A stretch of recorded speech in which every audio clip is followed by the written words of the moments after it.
Dictation start होगी। Dictation start होगी 5 second में। स्टार्ट। यह अच्छा हुआ कि भारत ने पिछले दिनों ढाका में हिंदू समुदाय के नेता और इस्कॉन के प्रवक्ता चिन्मय कृष्णदास की एक मनगढ़ंत आरोप में गिरफ्तारी पर बांग्लादेश के समक्ष अपनी आपत्ति और चिंता व्यक्त की, लेकिन इसमें संदेह है कि इतने मात्र से उसकी सेहत पर कोई असर पड़ेगा। इसके आसार इसलिए नहीं क्योंकि भारत की चिंता के जवाब में बांग्लादेश ने चिन्मय कृष्णदास की गिरफ्तारी को अपना आंतरिक मामला बता दिया।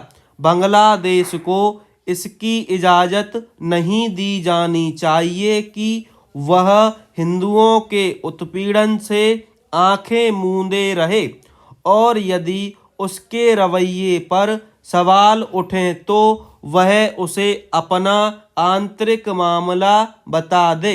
अल्पसंख्यकों का सिलसिलेवार उत्पीड़न किसी देश का आंतरिक मामला नहीं हो सकता।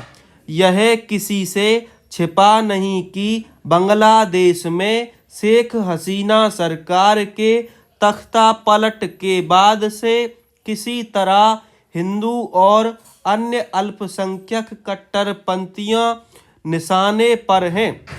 उन्हें केवल आतंकित ही नहीं किया जा रहा है, बल्कि उनके धार्मिक स्थलों, व्यावसायिक ठिकानों पर भी इस इरादे से हमले किए जा रहे हैं कि वे अपना घर-बार छोड़कर भाग जाएं। इससे भी गंभीर बात यह है कि हिंदुओं और अन्य अल्पसंख्यकों को निशाना बनाने वालों पर कहीं कोई कार्यवाही नहीं हो रही है। उल्टे उन कट्टरपंथियों और जिहादी तत्वों को पोषित किया जा रहा है जो हिंदुओं को आतंकित कर रहे हैं। एक तथ्य यह है कि नोबेल पुरस्कार विजेता मोहम्मद यूनुस के नेतृत्व वाली अंतरिम सरकार ने तमाम कट्टरपंथियों और यहाँ तक कि जिहादियों को भी जेल से रिहा किया है। उन्होंने ऐसे कई अतिवादी संगठनों को भी राहत दी है जिन पर शेख हसीना सरकार ने प्रतिबंध लगा रखा था। सबसे खतरनाक बात यह है कि अंतरिम सरकार के मुख्य सलाहकार कहे जाने वाले मोहम्मद यूनुस हिंदुओं पर अनगिनत हमलों को बांग्लादेश के खिलाफ आधारहीन दुष्प्रचार करार दे रहे हैं।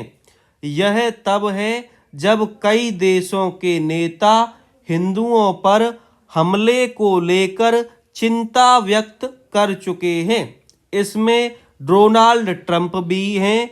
मोहम्मद यूनुस ना तो जल्द चुनाव कराने में कोई दिलचस्पी दिखा रहे हैं और ना यह स्पष्ट कर पा रहे हैं कि वह किसकी सरकार के मुख्य सलाहकार हैं।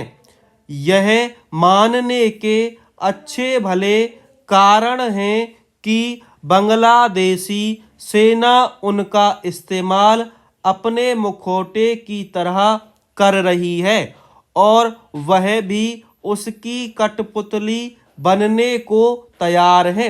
बांग्लादेश अपने बचे कुचे सेक्युलर स्वरूप को नकार कर जिस तरह पाकिस्तान की तरह कट्टर इस्लामी देश बनता जा रहा है, वह भारत के लिए गंभीर चिंता का विषय बनना चाहिए। वहाँ इस्लामी कट्टरपंथी बढ़ने का मतलब है हिंदुओं के उत्पीड़न का सिलसिला तेज होना और उनके पलायन की नौबत आना।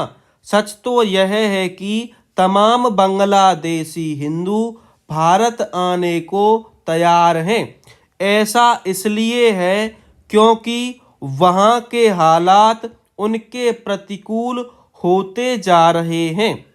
ऐसे में भारत को बांग्लादेश पर दबाव बनाने के लिए सक्रिय होना चाहिए।